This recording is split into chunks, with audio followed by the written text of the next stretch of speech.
SRR GASC Karimnagar autonomous second language second semester 4th unit భాష భారతదేశం భాషా కుటుంబాలు మెటీరియల్. Question number 1. భారతదేశం భాషా కుటుంబాలు. ప్రపంచంలో ముఖ్యమైనవి 10 భాషా కుటుంబాలు ఉండగా అందులో ప్రధానమైన 4 భాషా కుటుంబాలకు చెందిన భాషలు ఒక్క భారతదేశంలోనే ఉన్నాయి. అందుకే భారతదేశాన్ని ప్రఖ్యాత భాషా శాస్త్రవేత్త ఎమెనో బహుభాషా ప్రదేశం అన్నాడు. భారతదేశంలో సుమారు 1618 భాషలు ఉన్నాయి. కొందరి దృష్టిలో 1652. అవి ఈ క్రింది భాషా కుటుంబాలకు చెందినవి: 1 ఇండో యూరోపియన్ భాషా కుటుంబం, 2 ద్రావిడ భాషా కుటుంబం, 3 సినో టిబెటియన్ భాషా కుటుంబం, 4 ఆఫ్రో ఏసియాటిక్ భాషా కుటుంబం. పైన పేర్కొన్న 4 భాషా కుటుంబాలలో ద్రావిడ భాషా కుటుంబానికి చెందిన భాషలే భారతదేశంలో ప్రాచీన భాషలని ఎక్కువ మంది భాషా శాస్త్రవేత్తలు అభిప్రాయపడుతున్నారు. కానీ మరికొందరు ఆఫ్రో ఏసియాటిక్ భాషా కుటుంబానికి చెందిన ముండా భాషలు మాట్లాడే ప్రజలే భారతదేశంలో ఉన్న అత్యంత ప్రాచీన వ్యవహర్తలని పేర్కొంటున్నారు. ఆర్యుల రాకతో ఇండో యూరోపియన్ భాషా కుటుంబానికి చెందిన భాషలు, ఆ తరువాత సినో టిబెటన్ భాషా కుటుంబానికి చెందిన వ్యవహర్తుల భారతదేశంలో స్థిరపడ్డారని చారిత్రక పరిశోధకుల అభిప్రాయం. మొత్తం మీద ఈ 4 భాషా కుటుంబాలకు చెందిన భాషలు మాట్లాడే ప్రజలు భారతదేశంలో ఉన్నారు. ఇండో యూరోపియన్ భాషా కుటుంబం ఇది ప్రపంచంలో ఉన్న భాషా కుటుంబాలన్నింటిలోనూ అతిపెద్దది. ఇందులో 10 ఉపకుటుంబాలు ఉన్నాయి. 1 జర్మానిక్ భాషా కుటుంబం, 2 కెల్టిక్ భాషా ఉపకుటుంబం, 3 రోమన్స్ భాషా ఉపకుటుంబం, 4 స్లావిక్ భాషా ఉపకుటుంబం, 5 బాల్టిక్ భాషా ఉపకుటుంబం, 6 ఆల్బేనియన్ భాషా ఉపకుటుంబం, 7 ఆర్మేనియన్ భాషా ఉపకుటుంబం, 8 ఇరానియన్ భాషా ఉపకుటుంబం, 9 గ్రీకు భాషా ఉపకుటుంబం, 10 ఇండో ఆరియన్ భాషా ఉపకుటుంబం. ఇండో ఆరియన్ భాషా ఉపకుటుంబం మొదటిది. ఇండో యూరోపియన్ భాషా ఉపకుటుంబం ప్రపంచంలోని భాషా కుటుంబాలన్నింటిలోకి అతిపెద్దదని ఇంతకు ముందే చెప్పడం జరిగింది. ఈ భాషా కుటుంబం ప్రపంచమంతటా విస్తరించి ఉంది. అందుకే దీనికి ఉపకుటుంబాలు కూడా ఎక్కువే. ఉన్న 10 కుటుంబాలలో హిందూ ఆర్య భాషా ఉపకుటుంబం ఇండో ఆరియన్కి చెందిన భాషలు భారతదేశంలో, అందున ఉత్తర భారతదేశంలో అత్యధికులు మాట్లాడతారు. సుమారు 70 కోట్ల మందికి పైగా ఈ ఉపకుటుంబానికి చెందిన భాషల్ని మాట్లాడతారు. ఈ ఉపకుటుంబానికి చెందిన భాషలు ముఖ్యంగా 5 విధాలు: 1 సంస్కృతం, 2 ప్రాకృతాలు, 3 పాలి, 4 అపభ్రంశ భాషలు, 5 నవీన ఔత్తరాహ భాషలు. మొదటిది సంస్కృతం. ఇండో ఆరియన్ భాషా ఉపకుటుంబంలో ఈ ఉపకుటుంబంలో 5 ముఖ్యంగా 5 భాషలను అనుకున్నాము కదా, దాంట్లో 1వది సంస్కృతం. హిందూ ఆర్య భాషా కుటుంబంలో అత్యంత ప్రాచీనమైనది సంస్కృతం. ఈ భాష నుంచి అనేక భాషలు పుట్టాయి. సంస్కృత భాషలో అత్యంత ప్రాచీనమైనవి వేదాలు. వీటిలో అతి ప్రాచీనమైనది ఋగ్వేదం. క్రీస్తుపూర్వం 1500 సంవత్సరాల నాటిదని చారిత్రకుల అభిప్రాయం. ఋగ్వేదంలోని భాషను వైదిక సంస్కృతం అనేవారు. వైదిక సంస్కృతం కొద్ది మార్పులతో లౌకిక సంస్కృతం అయినది. సంస్కృతంలో వేదాలు, తరువాత శిక్షలు, ప్రతిశాఖ్యులు, నిరుక్తం, వ్యాకరణం, జ్యోతిష్యం మొదలైనవి ప్రసిద్ధి. 2 ప్రాకృతాలు. క్రీస్తుపూర్వం 6వ శతాబ్ది నుంచి క్రీస్తు శకం 10వ శతాబ్ది వరకు జైన, బౌద్ధ గ్రంథాలలో, సంస్కృత నాటకాలలోని కొన్ని పాత్రలకు శాసనాలలోనూ ప్రాకృతాలు వ్యవహారంలోనూ ఉన్నాయి. ప్రాకృతాలు లౌకిక సంస్కృతం నుంచి వర్ణాగమ, వర్ణలోప, వర్ణ వికారాదులతో ఏర్పడ్డాయని భాషా శాస్త్రవేత్తల అభిప్రాయం. ప్రాకృతాలు 6 రకాలు: 1 సౌరసేని ప్రాకృతం, 2 మాగధి ప్రాకృతం, 3 అర్ధమాగధి ప్రాకృతం, 4 పైశాచీ ప్రాకృతం, 5 చూలికా పైశాచీ ప్రాకృతం, 6 మహారాష్ట్ర ప్రాకృతం, 3 పాలి భాష. ఈ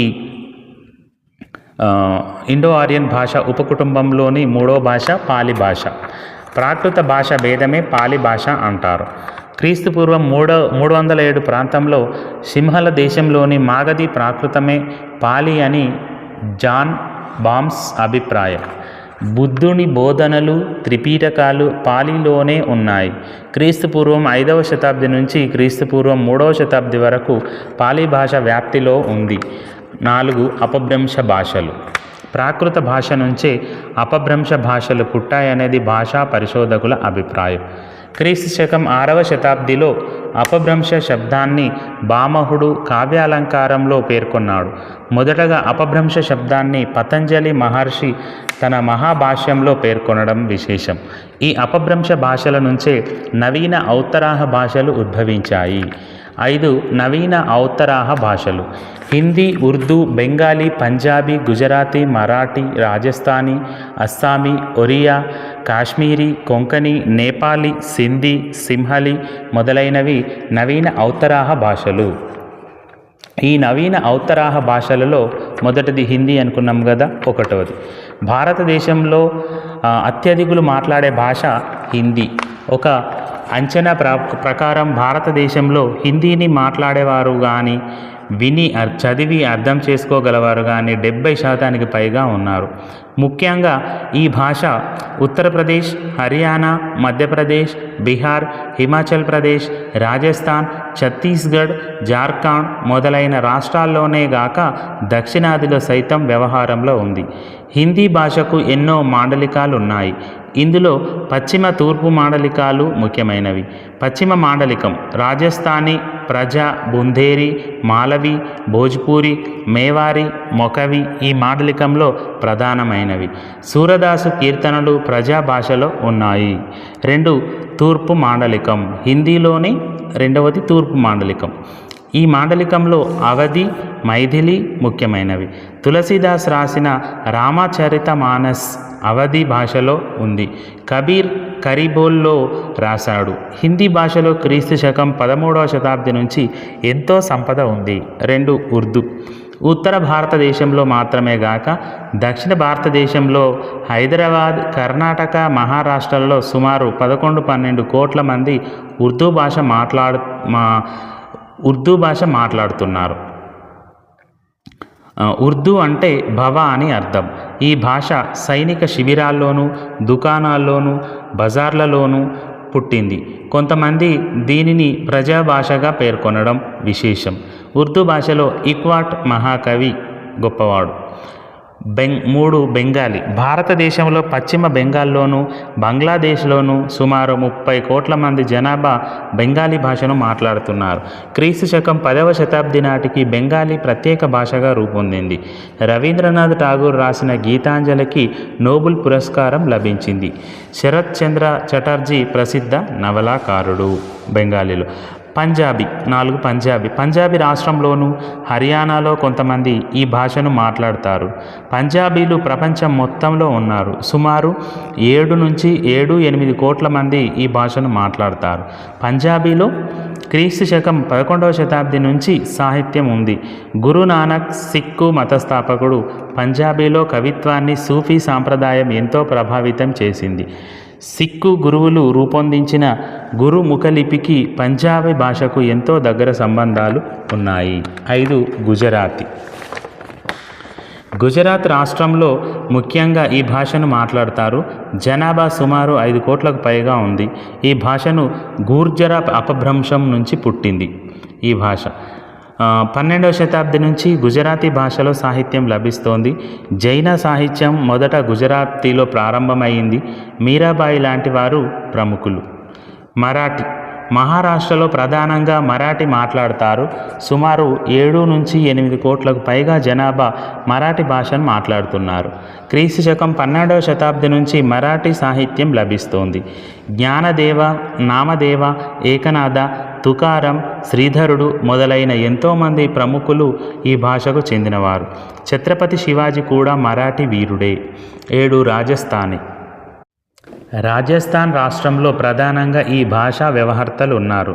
సుమారు 5-6 కోట్ల మంది ప్రజలు ఈ భాషను మాట్లాడుతారు.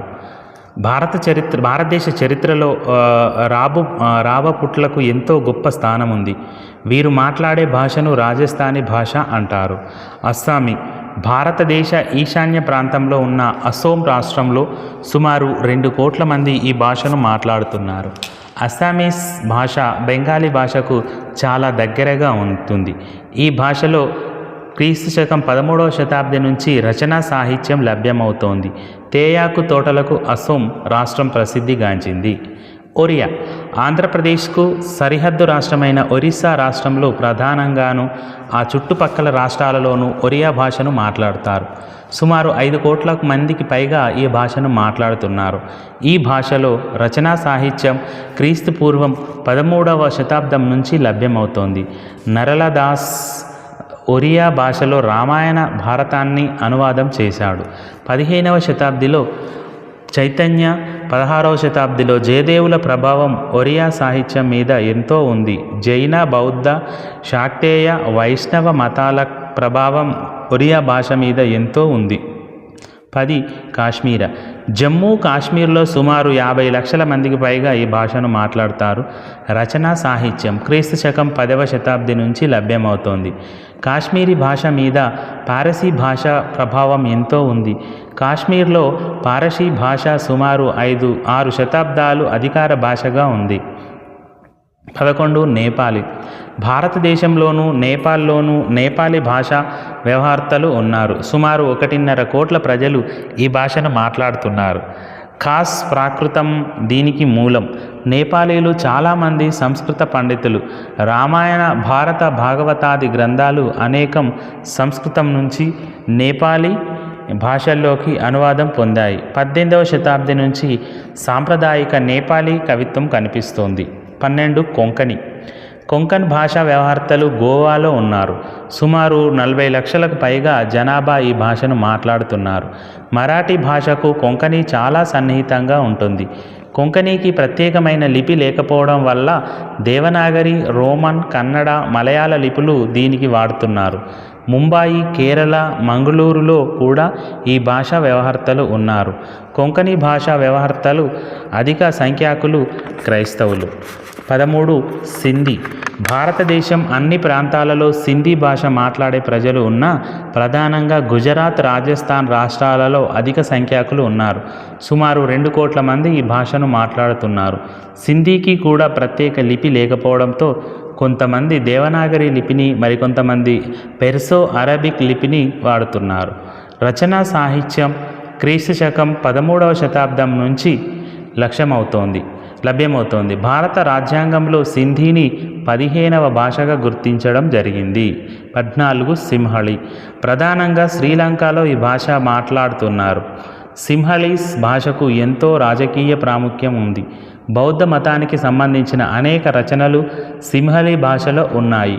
ఇంకా పైన పేర్కొన్న భాషలు మాత్రమే గాక బిహారీ, మైథిలి, మాగధి, భోజ్పూరి, హల్చీ, కడిబోలి, బ్రజ్, డోగ్రి, పహారీ, గోర్కాలి, గద్వాలి మొదలైన అనేక భాషలు ప్రధానంగా ఉత్తర భారతదేశంలో వ్యవహారంలో ఉన్నాయి. ఇవన్నీ హిందూ ఆర్య భాష ఉపకుటుంబానికి చెందిన భాషలే.